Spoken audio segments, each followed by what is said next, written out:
जय हिंद दोस्तों। आज के इस वीडियो में हम लोग 10वीं कक्षा के संस्कृत का एमसीक्यू शुरू करेंगे। तो सबसे पहले हम बता दें कि जो 10वीं कक्षा के संस्कृत है जिसका बुक का नाम है पीयूषम, अब इसका हम द्वितीय भाग का वर्णन करेंगे तथा इसमें जितने भी एमसीक्यू है इसमें लगभग 14 चैप्टर है जिसमें लगभग 300 एमसीक्यू है। कितने एमसीक्यू हैं? 300 एमसीक्यू है। मैं वो सारा एमसीक्यू कराऊंगा, तो बने रहिएगा मेरे साथ अंतिम तक। अगर आप चैनल पे नए हैं तो सबसे पहले वीडियो को लाइक कर दें और चैनल को सब्सक्राइब करके बेल आइकन को दबा दें। तो बिना देर किए हुए मैं चैप्टर स्टार्ट करता हूं। इसमें हम बता दें पहले कि चैप्टर कौन कौन सा है। तो इसमें पहला चैप्टर है आपका मंगलम, दूसरा है आपका पाटलिपुत्र वैभव, तीसरा है आपका अलस कथा यानी आलस कथा, गलत लिखाया हुआ है, आलस कथा, और चौथा है संस्कृत साहित्य लेखिका, पांचवा है भारत महिमा, छठा है भारतीय संस्कारा, और सातवां है नीति श्लोका, आठवां है कर्णवीर कथा, नौवां स्वामी दयानंद तथा 10वां है मंदाकिनी वर्णम, 11वां है व्यग्रपथिका कथा, और 12वां कर्णस्य दानवीरता तथा 13 विश्व शांति, और चौथा और सबसे अंतिम है आपका शास्त्रकारा। तो हम इन्हीं सब चैप्टरों को आज इस वीडियो में एमसीक्यू करेंगे जो बहुत ही आपको महत्वपूर्ण काम आएगा। और इसके बाद मैं आपको व्याकरण का भी सवाल कराऊंगा। पहले इस चैप्टर को ख़त्म करने के बाद नेक्स्ट वीडियो में मैं आपको व्याकरण का सवाल कराऊंगा। तो चलिए, तो मंगलम पाठ का पहला प्रश्न ये रहा। मैं इसमें केवल और केवल आंसर बताऊंगा, ऑप्शन पढ़ने में टाइम ज़्यादा लगेगा जिससे वीडियो काफ़ी लंबा हो जाएगी, इसीलिए मैं डायरेक्ट आपको आंसर पे टिक आउट करके बता दूंगा। ठीक है, तो पहला है कि मंगलम पाठ का प्रथम मंत्र किस उपनिषद से लिया गया है। कह रहा है कि मंगलम पाठ का प्रथम मंत्र किस उपनिषद से लिया गया है। जो पहला मंत्र है, प्रथम मंत्र, हिरमयन पात्रेण सतस्य अपिहितम मुखम तत्वं पूषणाम आपावृण्यो सत्यधर्माय दृष्टे, यह जो है ईशावास्यो उपनिषद से लिया गया है। ये किस उपनिषद से लिया गया है? ईशावास्यो उपनिषद से लिया गया है, ध्यान रखिएगा। और दूसरा सवाल है कि मंगलम पाठ में कैसे मंत्र संकलित है। इसमें मंत्र कैसा है? इसमें पदात्मक मंत्र है। कैसा है? पदात्मक मंत्र इसमें संकलित है। ठीक है, इसमें पदात्मक मंत्र संकलित है। और तीसरा सवाल है आपका मंगलम पाठस्य रचकारा का अस्ति, मैंने कि मंगलम पाठ के रचयिता कौन है। तो इसका रचयिता आपको पता होगा कि इसका रचयिता महर्षि वेद व्यास जी हैं। कौन है? महर्षि वेद व्यास जी। और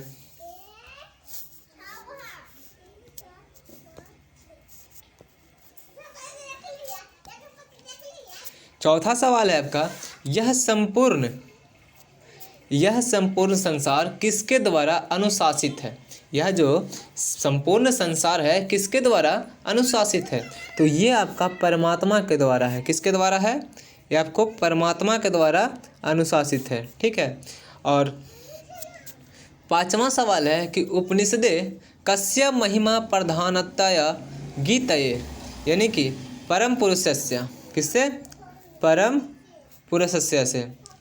और छठा है आपका कि मंगलम पाठे कति मंत्र संकलिता संति, यानी मंगलम पाठ में कितने मंत्र संकलित है। तो इसमें होगा 5 मंत्र। कितने मंत्र? इसमें आपका 5 मंत्र संकलित है।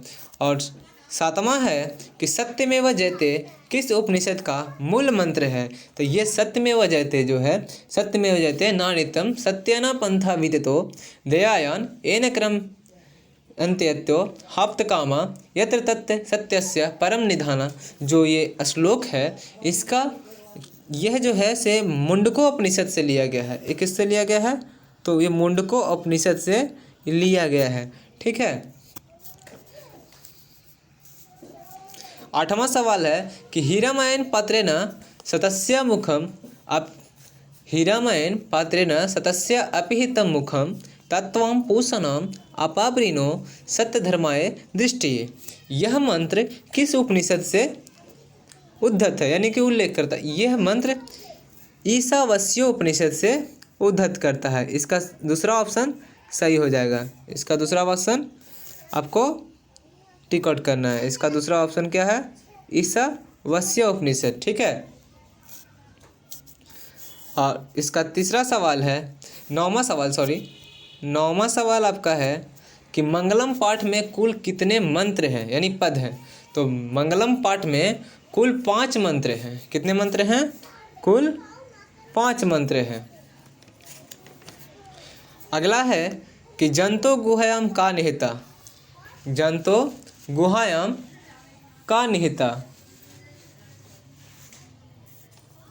जंतु मतलब होता है प्राणी, तो प्राणी का तो तत्वम, तत्व से बना है। का जी? तत्वम, ठीक है। सत्य का मुंह किस पात्र से ढका हुआ है? कह रहा है कि जो सत्य का मुंह है वो किस पात्र से ढका हुआ है? तो वह तो हीरामयन पात्र से ढका हुआ है, यानी कि सोने के जैसा पात्र से ढका हुआ है, हीरामयन पात्र ना। अब आइए अगला सवाल की ओर चलते हैं। तो 12वां सवाल है आपका, 12 नंबर का सवाल है कि महतो महियान का। महतो महियान का, तो ये ब्रह्मा, क्या? ब्रह्मा,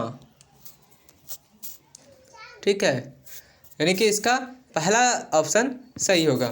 फिर कह रहा है अनु और नियन का। अनु से भी छोटा क्या है? तो इसमें शायद आंसर हमको कंफ्यूज है, लेकिन इसमें होना चाहिए था, नहीं, ठीक है, ब्रह्मन है। अनु से भी छोटा ऐसे आत्मा है, यानी कि ब्रह्मा, ठीक है। कह रहा कि जयंतम ना प्राप्त होती, किसकी विजय नहीं होती है? तो असत्य की विजय कभी नहीं होती है, ठीक है। कि जयम न प्राप्त होती, यानी कि किसकी विजय नहीं होती है? तो किसकी नहीं होती है? असत्य की विजय कभी नहीं होती है, ठीक है। का महतो महियान अस्ति। का महतो महियान अस्ति।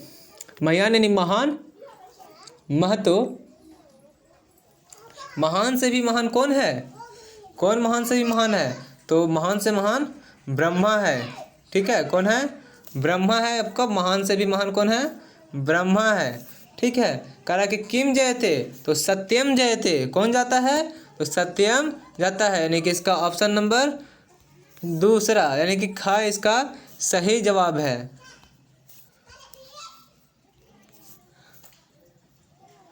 कौन है? सत्यम, ख इसका सही जवाब है।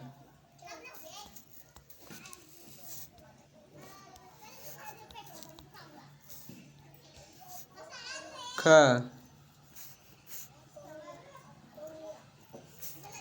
ठीक है, ख इसका सही जवाब है, सत्यम। अगला चलते हैं।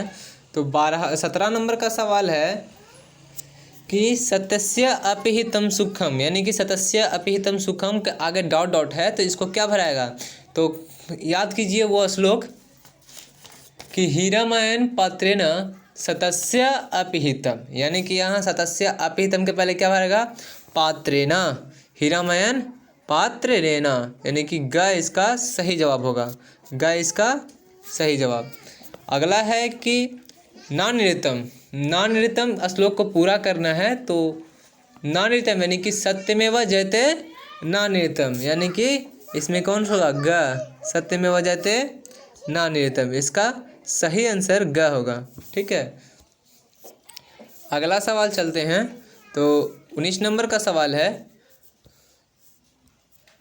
कि यथा और डॉट डॉट डॉट अस्य नंदमाना समुद्रे, यानी कि यथा नदा, इसमें क्या होगा? नदा, नदी। यथा नदा अस्य नंदमाना समुद्रे, कौन छोड़ के चला जाता है? नाम रूप को छोड़ के कहाँ मिल जाता है?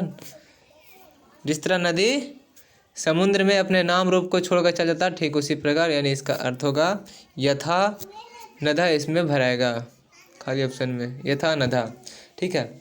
आगे है तमेवा डॉट डॉट डॉट मृत्यु मेति, यानी तमेवा के बाद क्या है? तो यह श्लोक में क्या था? तमेवा विदित्वा मृत्यु मेति, यानी कि इसका सही आंसर ग होगा, ठीक है। 21 नंबर का सवाल है ब्रह्मणम मुखम ब्रह्मणा मुख्यम केन आच्छादित मस्तिता, यानी कि ब्रह्मण पात्रेना, क्या होगा, पात्रेना। मंगलम पाठ कहाँ से संकलित है, तो मंगलम पाठ उपनिषद से संकलित किया गया है। कहाँ से, उपनिषद से। आगे है अनोर्नियान महतो महियान, अनोर्नियान महतो महिमानामात्मा मंत्र किस उपनिषद से संग्रहित है, यानी कि यह श्लोक जो है से कठोपनिषद से संकलित है। इसका ऑप्शन का सही हो जाएगा, इसका ऑप्शन का जो है से सही होगा, का, ठीक है। अगला है 24 नंबर का सवाल है कि नदियां नाम और रूप को छोड़कर किसमें मिल जाती है, तो नदियां नाम और रूप को छोड़कर समुद्र में मिल जाती है। कहाँ, समुद्र में, यानी कि इसका का सवाल का आंसर सही होगा, ठीक है। महान से भी महान क्या है, तो महान से भी महान आत्मा है। कौन, आत्मा जो है से महान से भी महान है, ठीक है। फिर अगला कह रहा है कि छोटे से भी छोटा और बड़े से भी बड़ा क्या है, तो वे भी कौन है, आत्मा है। क्या है, आत्मा है, ठीक है। छोटे से भी छोटा, बड़े से भी बड़ा क्या है, तो आत्मा है। आपका सही उत्तर डी हो जाएगा, यानी कि घ। आगे है नदियाँ समुद्र में कैसे मिलती है, तो क्या छोड़कर नदियाँ समुद्र में मिलती है, तो अपने नाम और रूप को छोड़कर नदियाँ समुद्र में मिल जाती है। इसका भी उत्तर क्या है, घ है। अब आपको हम दूसरा चैप्टर में ले आते हैं, तो दूसरा चैप्टर है आपका पाटलिपुत्र वैभव। क्या है, पाटलिपुत्र वैभव। तो इसका सबसे पहला सवाल है कि किसके काल में पाटलिपुत्र की रक्षा व्यवस्था उत्कृष्ट थी, तो ये चंद्रगुप्त मौर्य के काल में पाटलिपुत्र की जो रक्षा व्यवस्था थी सबसे अच्छी थी, ठीक है। अब कह रहा बुद्ध काले पाटलिपुत्रस्य नगरस्य नाम किम, यानी कि बुद्ध काल के समय पाटलिपुत्र नगर का क्या नाम था, तो ये था पाटलीग्रामा। क्या था, पाटलीग्रामा, यानी कि ऑप्शन ख, पाटलीग्रामा। फिर कह रहा पटना में गंगा नदी पर कौन सेतु है, तो पटना में गंगा नदी पर कौन सा है, तो गांधी सेतु है। कौन सी, ऑप्शन डी सही है, गांधी सेतु है। अगला है आपका कि नगरस्य पालिका देवी का अस्ति, नगरस्य पालिका देवी का अस्ति, यानी कि पटना के नगर में कौन सा देवी अस्थित है, तब पाटन देवी। कौन थे, पाटन देवी, पाटन देवी, यानी कि इसका ऑप्शन का सही है, ठीक है। करा कुट्टनीमकाव्यस्य रचनाकार का, कुट्टनीमकाव्यस्य रचनाकार का, यानी कि दामोदर गुप्ते। कौन थे, इसका कवि दामोदर गुप्ते इसके रचयिता थे, ठीक है, यानी कि इसका ऑप्शन का सही है। छठा है कि कस्य महापुरुषस्य जन्मस्थानम पाटलिपुत्रे अस्ति, यानी कि कौन से महापुरुष का जन्म स्थान पाटलिपुत्र में है, तो ये है गुरु गोविंद सिंह का। किनका जन्म है पाटलिपुत्र में, तो गुरु गोविंद सिंह का। किसका, गुरु गोविंद सिंह का, ऑप्शन 4, गुरु गोविंद सिंह का। फिर कह रहा है कि सिखों के 10वें गुरु कौन थे, सिखों के 10वें गुरु गुरु गोविंद सिंह थे। सिखों के 10वां गुरु कौन थे, गुरु गोविंद सिंह थे, यानी कि इसका ऑप्शन का सही है। कह रहा पाटलिपुत्र किस प्रांत की राजधानी थी, पाटलिपुत्र किस प्रांत की राजधानी थी, तो बिहार प्रांत की। कौन सा प्रांत, बिहार प्रांत की राजधानी थी। आपका 9वां सवाल है कि दामोदर गुप्त ने किस काव्य की रचना की थी। कह रहा कि दामोदर गुप्त ने किस काव्य की रचना की थी, तो ये थी कुटनीमत का। किसका, कुटनीमत का, यानी कि ऑप्शन का। अगला है काव्यमीमांसा नामक ग्रंथ का अलिखित, यानी कि किसने लिखित, अलिखित है, तो राजशेखर के द्वारा। किसके द्वारा, राजशेखर, ठीक है। राज्ञा अशोकस्य समय अस्य नगरस्य वैभव कीदृश्यम् आसीत्, राजा अशोक के समय नगर का वैभव कैसा था, तो समृद्ध था। कैसा था, समृद्ध था, यानी कि इसका ख सवाल का आंसर होगा ख, समृद्ध था। राजा अशोक के समय कैसा था, समृद्धता। 12 नंबर का सवाल है कि मेगास्थनीज पटना किसके समय में आया था। तो मेगास्थनीज जो था से पटना चंद्रगुप्त मौर्य के समय में आया था। किसके समय में आया था? चंद्रगुप्त मौर्य के समय में आया था। अगला है कि पाटलिपुत्र पटना के नाम से कब प्रसिद्ध हुआ। पाटलिपुत्र जो था पटना, वो पटना के नाम से कब प्रसिद्ध हुआ? तो ये मध्यकाल में हुआ। कब हुआ? मध्यकाल में, यानी कि इसका ऑप्शन का सही है। मध्यकाल में पटना पाटलिपुत्र जो है से पटना के नाम से प्रसिद्ध हो गया। अगला है पाटलिपुत्र पाटल पुष्पों की पुतलिका यानी कि पुतली गुड़िया रचना के आधार पर पटना का कौन सा नाम है? तो यह है पाटलिपुत्र। ठीक है, लिखा। पटना का इतिहास कितना पुराना है? तो लगभग 2000 वर्ष से पुराना है, यानी ऑप्शन ग सही आंसर है। यूनान का राजदूत कौन था? तो यूनान का राजदूत जो था मेगास्थनीज था। कौन था? मेगास्थनीज, यानी कि इसका ऑप्शन का सही है। कह रहा है कि कौमुदिनी महोत्सव किस ऋतु में मनाया जाता था? तो कौमुदिनी जो महोत्सव था शरद ऋतु में मनाया जाता था। कब? तो शरद ऋतु में मनाया जाता था। इसका का सही सवाल का जवाब है।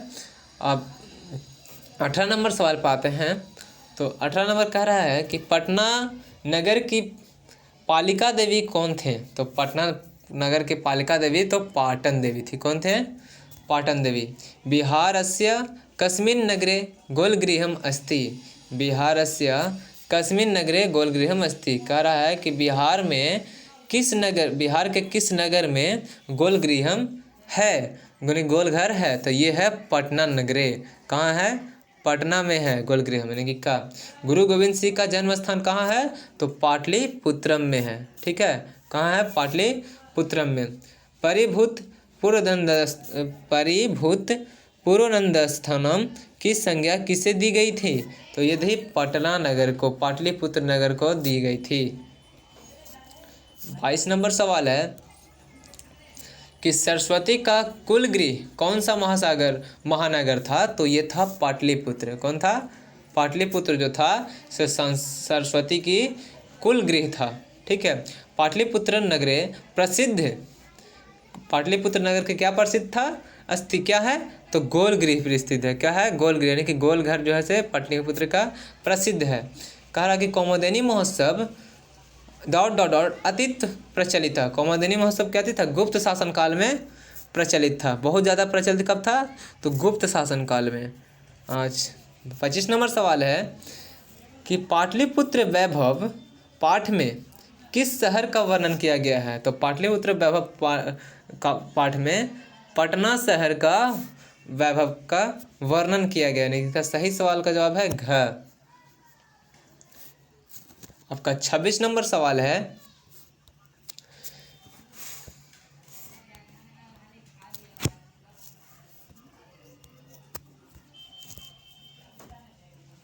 इसका सही 26 नंबर का सवाल है कि काल चक्र के कारण कितने वर्ष तक मध्यकाल में पटना की स्थिति जर्जर रही थी? काल चक्र के कारण कितने वर्ष तक मध्यकाल में पटना की स्थिति जर्जर रही थी? तो ये था 1000 वर्ष तक जो इसका पटना का जो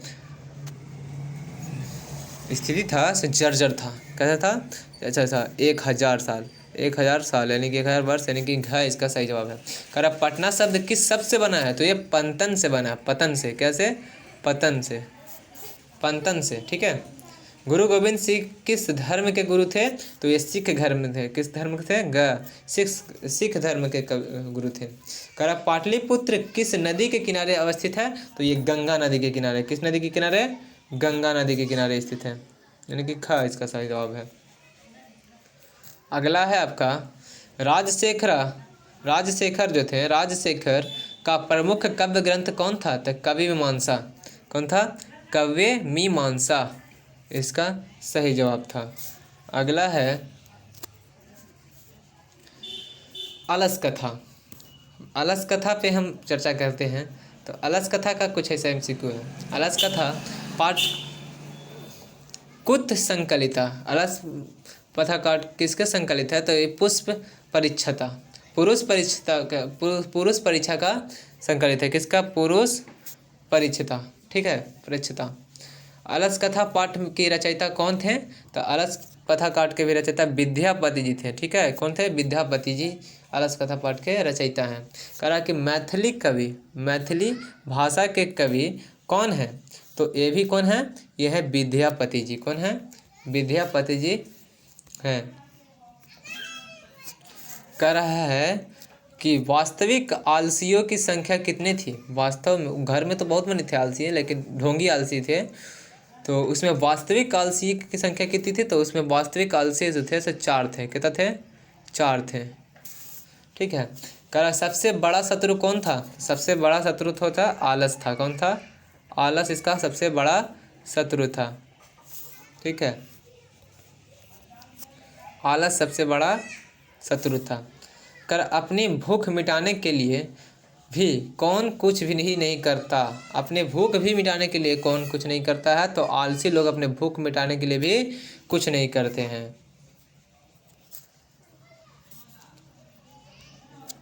कर नीतिकार आलस्य को क्या मानते थे? नीतिकार जो थे आलस्य को क्या मानते थे?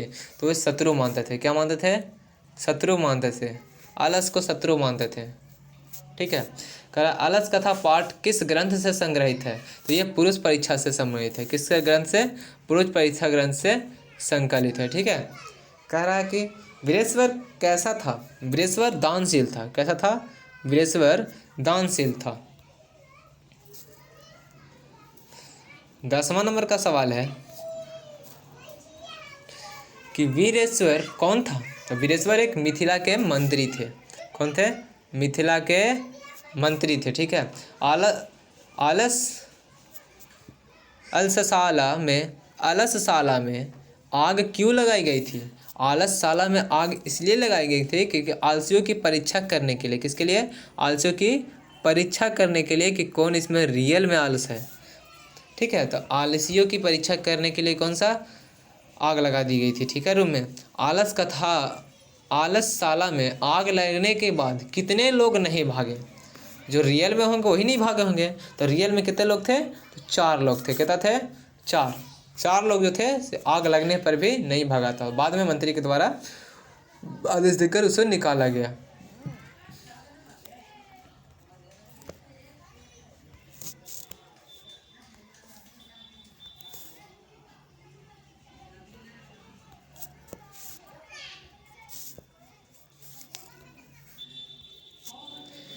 कह रहा है कि स्थिति सौकर्यमूला ही के ना धवंत्यता जंतवा, यह उत्पत्ति किस पाठ से संकलित है?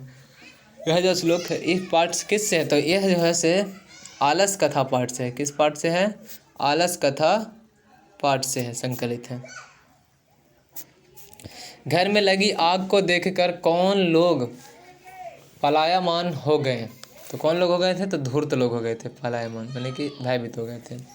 चारों आलसियों को कैसे बाहर किया गया? तो चारों आलसियों को केस पकड़कर बाहर कर दिया गया था। क्या पकड़कर? केस जो था ना बाल, उसको पकड़कर बाहर कर दिया गया। करा कि आलस कथा के अंतर्गत मिथिला में कौन मंत्री थे? तो मिथिला में वीरेश्वर नामक मंत्री थे। कौन थे? वीरेश्वर नामक मंत्री थे।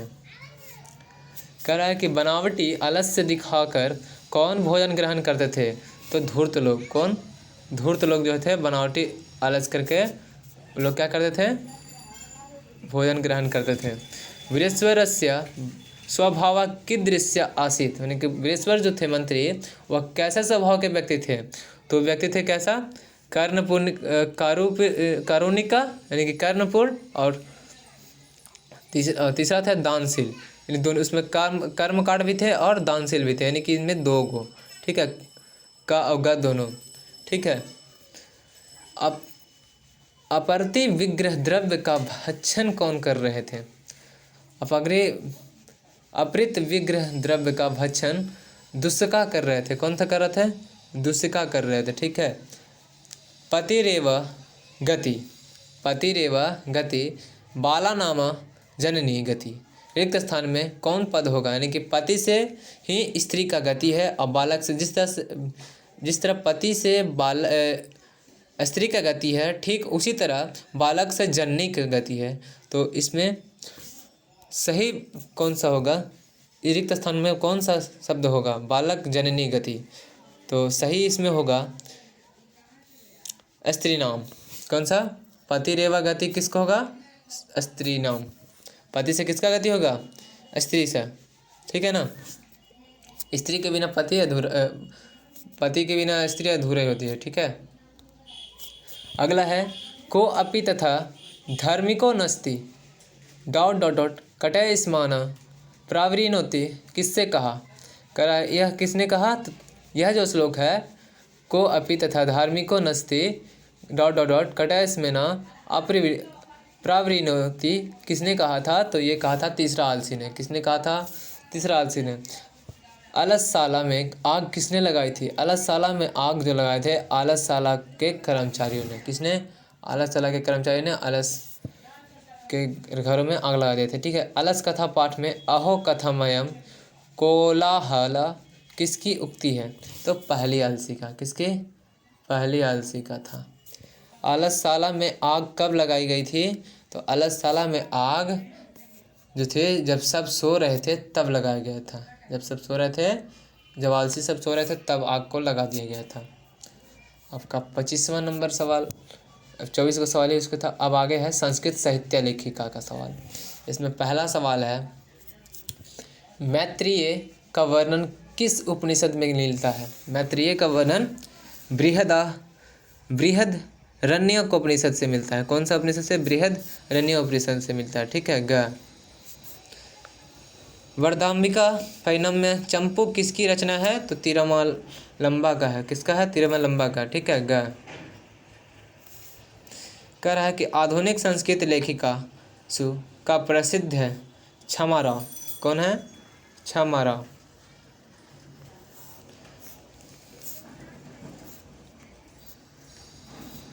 चौथा है ऋग्वेद में कितने महिला ऋषिकाओं का वर्णन प्राप्त है? तो इसमें 24 महिला ऋषिकाओं का वर्णन प्राप्त है। कितने? 24 महिला वर्णन। शंकराचार्यता के रचनाकार कौन है? तो शंकराचार्यता का रचनाकार पंडिता क्षमा राव है। कौन है? पंडिता क्षमा राव। कंपन राय की रानी कौन थी? कंपन राय की रानी कौन थी? तो गंगा देवी थी। कौन थी? गंगा देवी। ठीक है। आगे है आधुनिक काल की संस्कृत लेखिकाओं में कौन अति प्रसिद्ध है? कौन सबसे प्रसिद्ध है? तो यह है क्षमा राव। कौन से प्रसिद्ध है? क्षमा राव जैसे बहुत प्रसन्न है, प्रसिद्ध। आगे है वनमाला भावालकर किस काल की संस्कृति कवित्री थी? तो ये थे वर्तमान काल की। किस काल के थे? वर्तमान काल के। विजय डंका का काल किस शतक में माना जाता है? तो अष्टम में। किस काल में? अष्टम में। याज्ञवल्क्य अपनी पत्नी मैत्रेयी को किसकी शिक्षा देती है? याज्ञवल्क्य जो है अपनी पत्नी मैत्रेयी को किसकी शिक्षा देती है? तो आत्म तत्व का। किसका?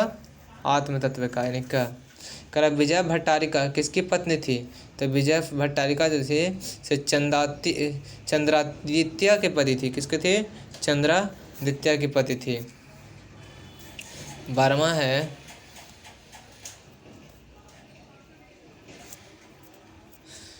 कि पंडिता क्षमा राव द्वारा रचित सत्याग्रह गीता किसके दर्शन द्वारा प्रभावित है? तो ये आपका महात्मा गांधी के द्वारा प्रभावित है।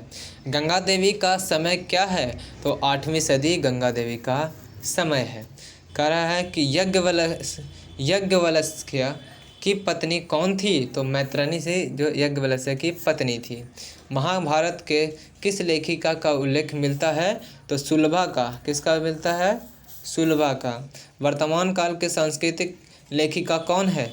वर्तमान काल के संस्कृत लेखिका जो हैं सो हैं मिथिलेश कुमारी मिश्रा। कौन है? मिथिलेश कुमारी मिश्रा। मिथिलेश कुमारी मिश्रा जैसे वर्तमान कवि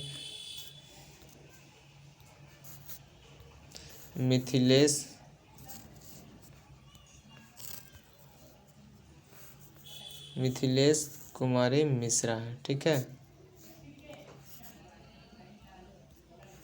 ये है।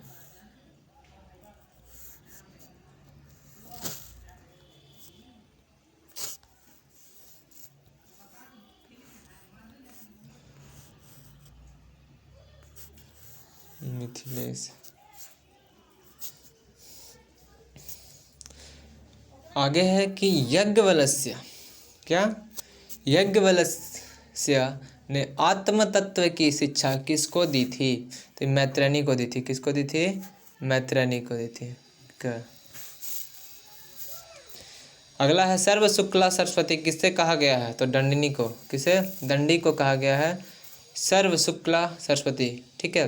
किसने गीता देवी भी गाते हैं? किसके गीत देवता भी गाते हैं? सॉरी, किसके गीत देवता भी गाते हैं? तो ये भारतवर्ष का गीत देवता लोग भी गाते हैं। ठीक है, भारतवर्ष का गीत जो है से देवता लोग भी गाते हैं।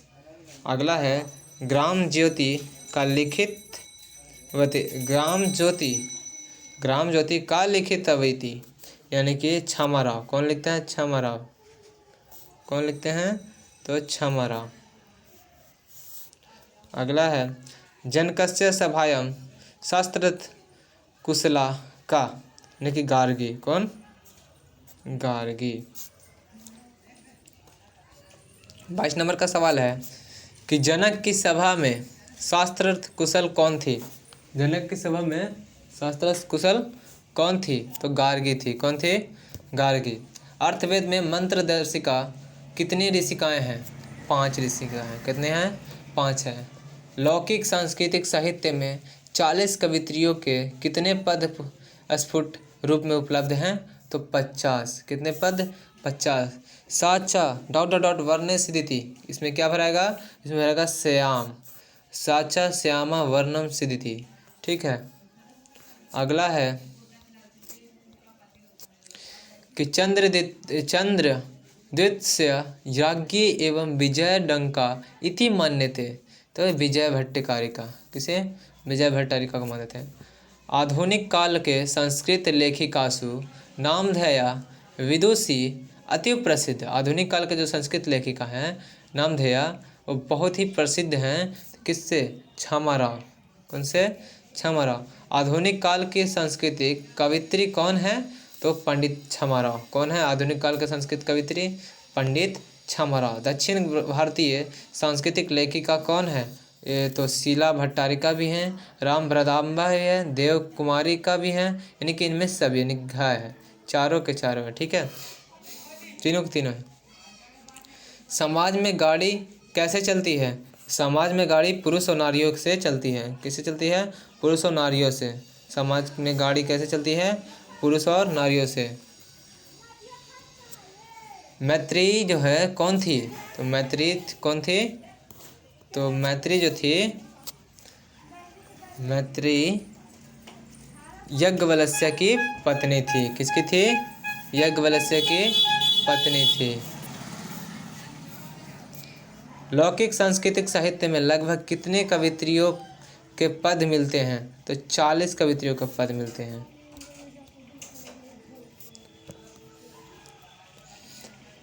फिर है भारतीय संस्कार। 6ठा लेसन है भारतीय संस्कार। चरित्र का निर्माण किससे होता है? तो संस्कारों से चरित्र का निर्माण होता है। किससे होता है? संस्कारों से चरित्र का निर्माण होता है। 6वां संस्कार कितने हैं? तो 6वां संस्कार 6 हैं। कितने हैं? 6 हैं।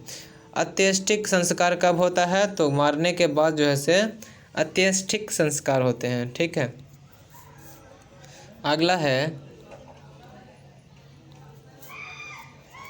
साहित्य ग्रंथों में केशांत संस्कार का नामांतर क्या है?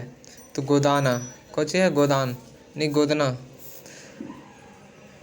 पानी ग्रहण किस संस्कार में होता है? तो विवाह संस्कार में पानी ग्रहण होता है। कौन संस्कार में?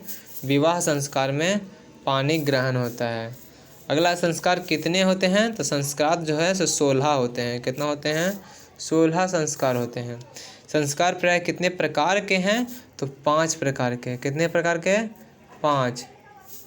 कह रहा जीवन के सभी मुख्य अवसरों पर किनका आशीर्वाद अपेक्षित है? तो वरिष्ठों का। सबसे बड़ा जो बुजुर्ग होते हैं उनका आविष्कार वरिष्ठों का आशीर्वाद बहुत ही काम करता है। ठीक है। 9वां सवाल है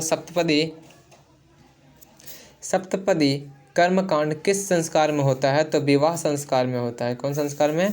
विवाह संस्कार। गोदान किस संस्कार का मुख्य कर्म है? तो केशांत संस्कार का। किसका? के शांत संस्कार का ग। कन्यादान किस संस्कार में आता है? तो कन्यादान किस संस्कार में होता है? तो विवाह संस्कार में होता है। कौन संस्कार में? विवाह संस्कार में। अंतिम शिक्षा संस्कार का नाम क्या है? तो अंतिम शिक्षा संस्कार का नाम समावर्तनम है। क्या है? समावर्तनम। क्या है? समावर्तनम। आगे विवाह संस्कार के अंतर्गत क्या नहीं आता है? तो गोदान नहीं आता है। विवाह संस्कार के अंदर गोदान नहीं आता है। कह शैक्षणिक संस्कार कति संति? शैक्षणिक संस्कार पंचम संति। शैक्षणिक संस्कार कितने हैं? तो 5 हैं। कितने हैं? तो 5 है शैक्षणिक संस्कार। अगले है सीमांतोन्नयन किस प्रकार का संस्कार है? तो ये है जन्म पूर्वक संस्कार। प्राचीन काल में शिष्यों को क्या कहा जाता था? तो ब्रह्मचारी। शिष्यों को क्या कहा जाता था? ब्रह्मचारी। प्राचीन संस्कृति की पहचान किससे होती है? तो संस्कारों से होती है। किससे होती है? संस्कारों से। जन्म पूर्व कितने संस्कार हैं? तो 3 संस्कार जो है सो जन्म के पहले ही मिल जाता है माँ के गर्भ में। मनुष्य गृहस्थ जीवन में कब प्रवेश करता है? तो विवाह संस्कार के साथ ही वह जो है से गृहस्थ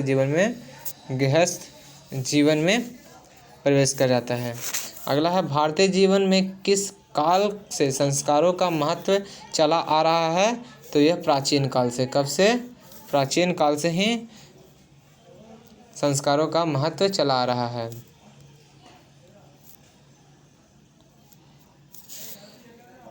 पुंसवन संस्कार कब होती है? तो जन्म के पहले ही हो जाती है पुंसवन। वागदान किस संस्कार में होता है? तब विवाह संस्कार में वागदान होता है। भारतीय संस्कृति की अद्वितीय विशेषता क्या है? संस्कार। इसका अद्वितीय विशेषता क्या है? संस्कार।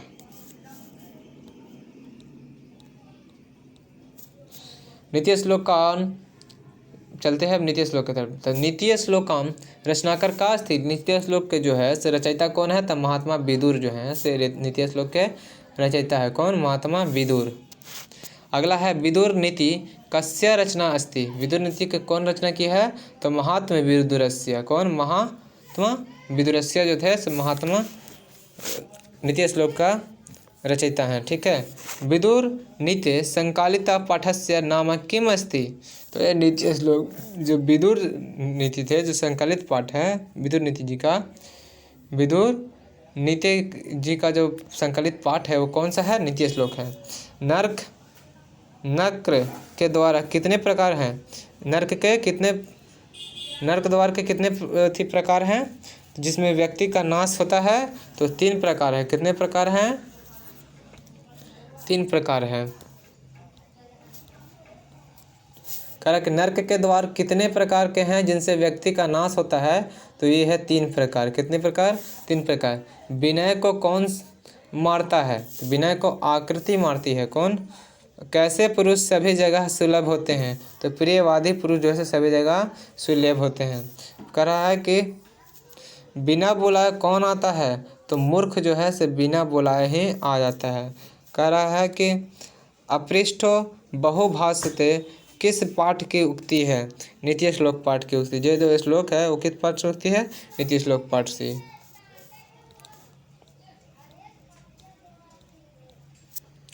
कह रहा है महाराज धृतराष्ट्र के प्रश्नों का समुचित उत्तर कौन देता है?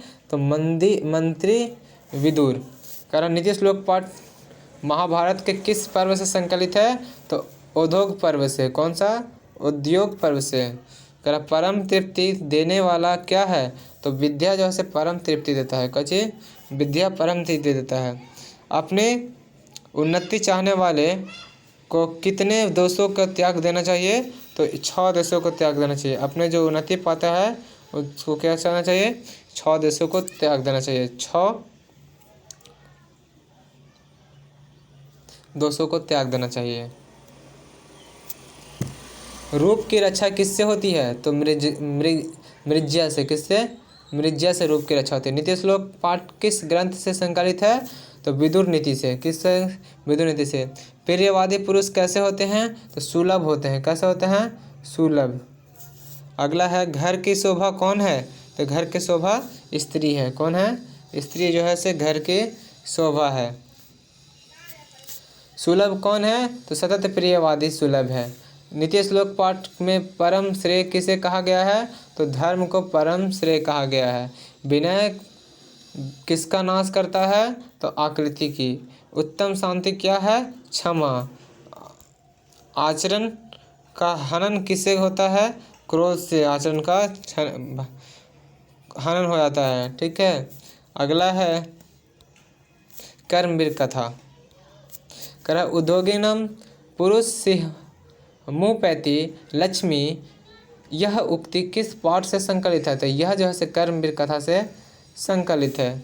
कर्मवीर राम प्रवेश राम के परिवार के सदस्यों की कुल संख्या कितनी थी? तो 4 थी। राम प्रवेश राम ने किस परीक्षा में विश्वविद्यालय में प्रथम स्थान प्राप्त किए थे? तो केंद्रीय लोक सेवा की परीक्षा में। कौन से परीक्षा में? केंद्रीय लोक सेवा की परीक्षा में उन्होंने प्रथम अंक प्राप्त किए थे, प्रथम स्थान प्राप्त किए थे। ठीक है। अगला है लक्ष्मी किसका वर्णन करती है? तो लक्ष्मी जो है वर्णन किसका करती है? उद्योगी पुरुष की। किसके? उद्योगी पुरुष की लक्ष्मी जो है से वर्णन करती है। कर्मवीर कौन था? तो कर्मवीर राम प्रवेश राम था। कर्मवीर कौन था? राम प्रवेश राम जो था से कर्मवीर था।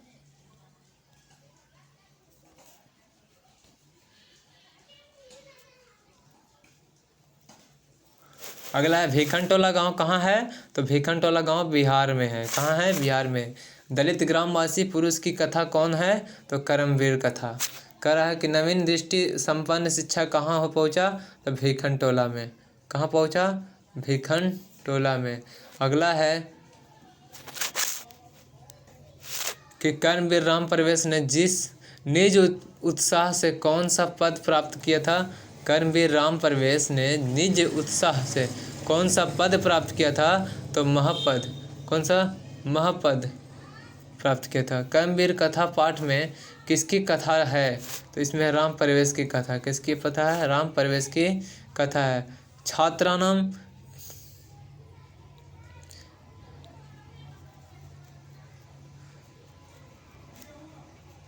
कह रहा है कि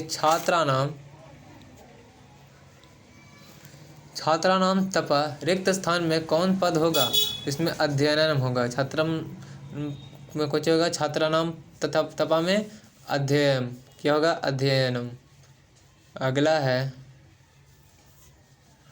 कि राम प्रवेश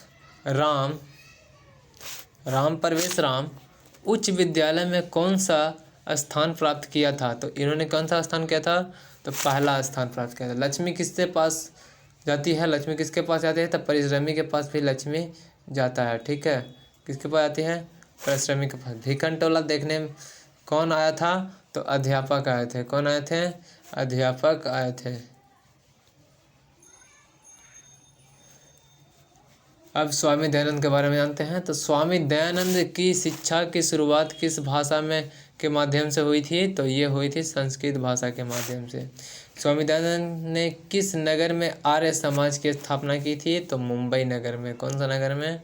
मुंबई का। स्वामी दयानंद का जन्म कब हुआ था? तो 1824 में स्वामी दयानंद का जन्म हुआ था।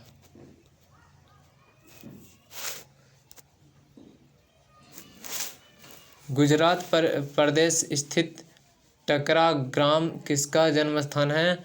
तो यह है स्वामी दयानंद का। किसका? स्वामी दयानंद का। स्वामी दयानंद रचना का अस्थि। स्वामी दयानंद रचना का अस्थि तो सत्य प्रथा। कौन सी है? इनका कौन सा रचना है? सत्यार्थ प्रकाश। क्या है? सत्यार्थ प्रकाश। अगला है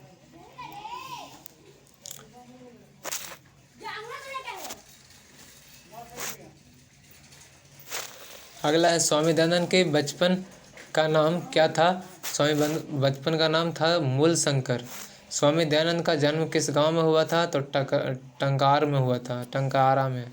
ठीक है। धर्म की रक्षा किससे होती है? तो सत्य से होती है।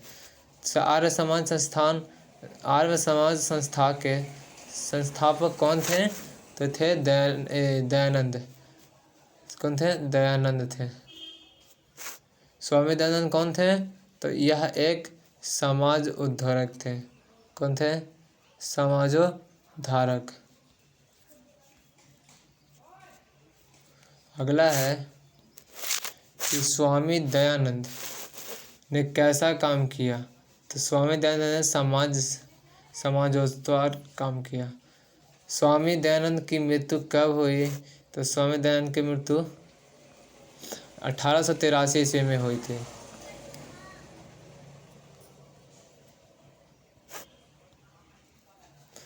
दलितों ने हिंदू समाज का तिरस्कार कर क्या किया? तो धर्मांतरण कर दिया। क्या किया? धर्मांतरण किया। आर्य शब्द का क्या अर्थ है? आर्य शब्द का सभ्य है। आर्य शब्द का क्या अर्थ है? तो आर्य शब्द का सभ्य अर्थ है। स्वामी दयानंद का जन्म किस परिवार में हुआ था?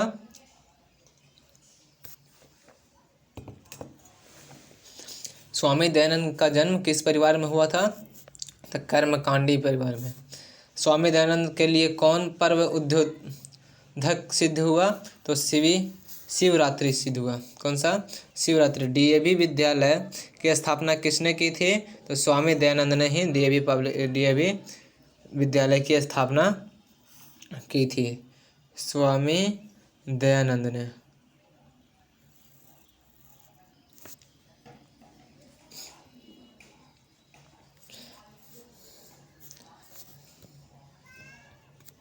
अगला, स्वामी दयानंद का परिवार किसका उपासक था?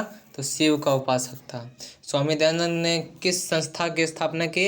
आर्य समाज की। अब आते हैं मंदाकिनी वर्णम। मंदाकिनी वर्णम पाठ के कवि कौन है? तो वाल्मीकि जी हैं जो मंदाकिनी पाठ के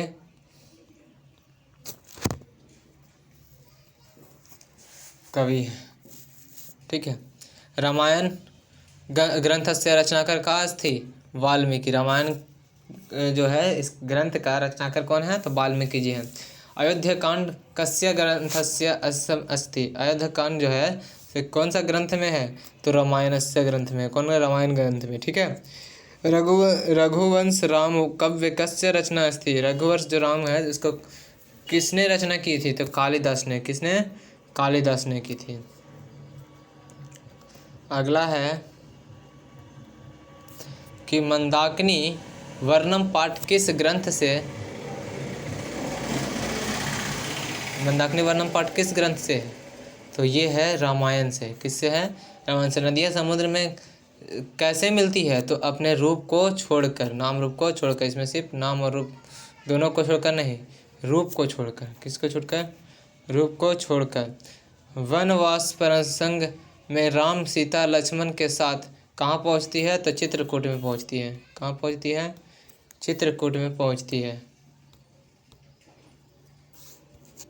अगला है मंदाकिनी जो नदी है, मंदाकिनी नदी किस पर्वत के निकट बहती है? तो ये चित्रकूट पर्वत के नीचे बहती है। मंदाकिनी वर्णम पाठ रामायण के किस कांड में संग्रहित है? तो ये अयोध्या कांड में संग्रहित है। कालिदास ने किस नदी का वर्णन किया है? तो मंदाकिनी नदी का वर्णन किया है। मंदाकिनी वर्णम पाठ में किस नदी का वर्णन है? तो मंदाकिनी का वर्णन है। अगला है वाल्मीकि रामायण से कौन सा पाठ संकलित है? तो मंदाकिनी वर्णम। कौन सा? मंदाकिनी वर्णम।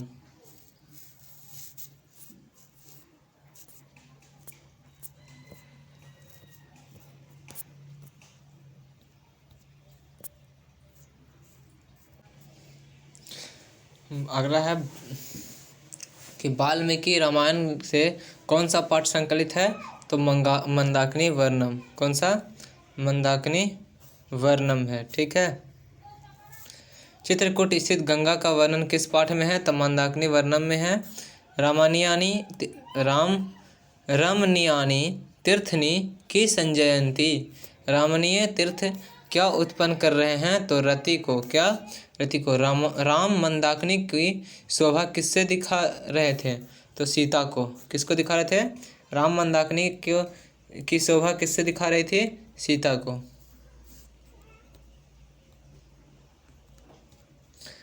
आगे है व्याघ्रपथिक कथा। व्याघ्रपथिक कथा रचनाकार का अस्ति, यानी कि व्याघ्रपथिक कथा का रचनाकार कौन है? तो नारायण पंडित। कौन थे? नारायण पंडित। बूढ़े बाघ के साथ बूढ़े बाघ के हाथ में क्या था? तो सोने का कंगन था। बूढ़े बाघ के हाथ में था सोने का कंगन। ठीक है। दरिद्र नभर कौन्ते मां निरुज्यस्य किमोवस्दे पद किस पाठ से संकलित है? यह जो वाक्य है इस किस पाठ से संकलित है? तो व्याघ्रपथिक कथा से संग्रहित है। ठीक है। अगला है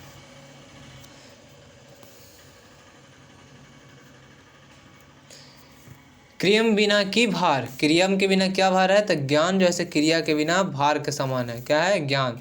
व्याघ्रपथिक व्याघ्रपथिक कथा किस ग्रंथ से उद्धृत है? तो हितोपद से। कौन सा पद से? हितोपद से। क्या? पशु पक्षी कथानम मूल्य केशम शिक्षार्थम भवन्ति, यानी मानव नाम। व्याघ्रस्य हस्ते किम आसीत? व्याघ्रस्य कब हंसता है? राजत कंडकनम। दुराचारी का आसित। दुराचारी कौन था? व्याघ्र, बाघ था, बूढ़ा बाघ दुराचारी था। का स्नाता कुशहस्य सरस तीरे वृत्ते, यानी कि व्याघ्र थे। ठीक है। इंद्र सर्वम कंठकणम गृहताम किससे कहा? बाघ ने कहा। व्याघ्रपथिक कथा पाठ में किसके दुष्परिणाम का वर्णन किया गया है? तो लोभ का। किसका किया गया है? लोभ का। पथिक केन व्याघ्रपथिक पथिक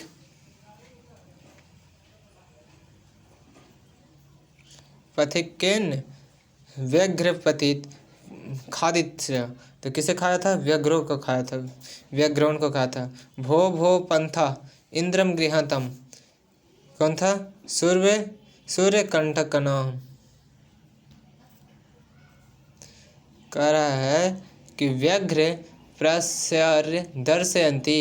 किसको? तो हस्तम से। क्या करता है? जब फंस जाता बाघ तो क्या हंसता? कौन हंसता है? बाघ जो है हस्तम हंसता है।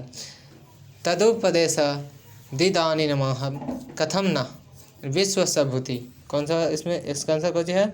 विश्व सभूति। व्याघ्रपथिक कथा हितोपदेश किस भाग से संकलित है? तो मित्र लाभ से। किससे? मित्र लाभ से। कथम मारात्मकेन त्वयि विश्व किसकी उक्ति है? तो यह थी पथिक से। पथिक स्नान करने कहाँ गया था? तो तालाब में गया था। दान किसको देना चाहिए? दान दरिद्र को देना चाहिए। व्याघ्रपथिक कथा पाठ में किसके लिए कौनते शब्द का प्रयोग हुआ है? तो पथिक के लिए। अह महापंके पतितों से किसे कहा गया? तो बाघ को कहा गया।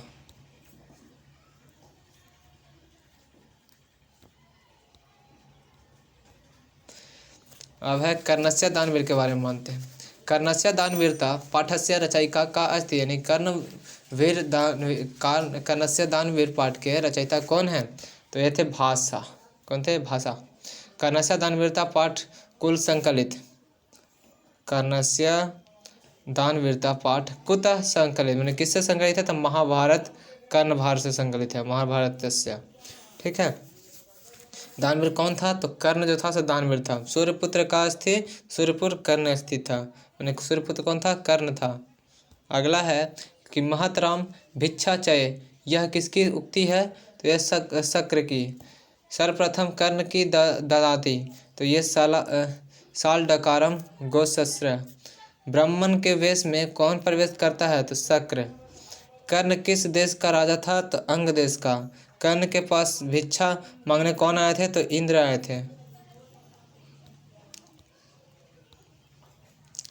शक्र ने कर्ण से छल पूर्वक क्या ले लिया? तो कवच और कुंडल ले लिया। कौन? विष्णु ने। इंद्र किस रूप में कर्ण के समक्ष आया था? तो ब्राह्मण के रूप में। भवनंत महेम नमस्कारोमि किसका कथन है? कर्ण का।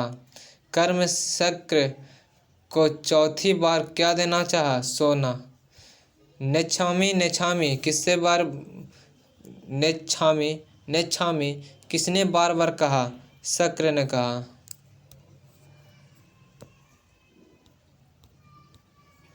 इंद्र ने कर्ण से छल क्यों किया? अर्जुन की सहायता करने के लिए। ठीक है। कर्ण भार रूप के रचनाकार कौन है? तो महाकवि भास हैं। अंगराज किससे कहा गया है? तो कर्ण को अंगराज कहा गया है।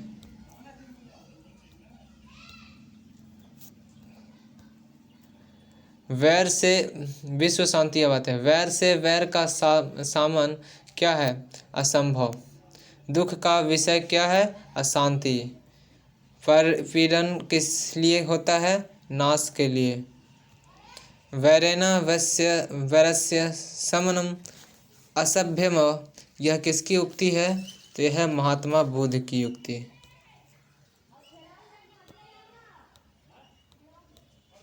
एक देश दूसरे देश को क्या देखकर जलता है? तो उत्कर्ष देखकर जलता है। वस्तुतः इस समय संसार किस महासागर के कुल मध्य इसे दिख रहा है? तो अशांति महासागर। ईर्ष्या और असहिष्णुता किसको उत्पन्न करते हैं? तो अशांति उत्पन्न करते हैं। अशांति से क्या होता है? मानवता का विनाश होता है। अपना और पराया की गणना कौन करता है? तो लघु चित्त वाले। परपीड़न से क्या मिलता है? हानि। शांति किससे स्थापित होती है? परोपकार से। सारा संसार अपना परिवार किसके लिए है? किसके लिए है? उदारचारिता वाले के लिए। अवैर करुणा और मैत्री भाव से किसकी उत्पत्ति होती है? तो शांति की। अपने और पराये के गणना कौन करता है? तो संकुचित हृदय वाले। शत्रुता कौन बढ़ाता है? शत्रुता कौन बढ़ाता है? स्वार्थ। विश्व शांति के बारे में जानते हैं। तो विश्व शांति का कुछ महत्वपूर्ण MCQ। वैर से वैर का समान क्या है? वैर से वैर का समान असंभव है। ठीक है। दुख का विषय क्या है? अशांति। परपीड़न किस लिए होता है? तो नाश के लिए।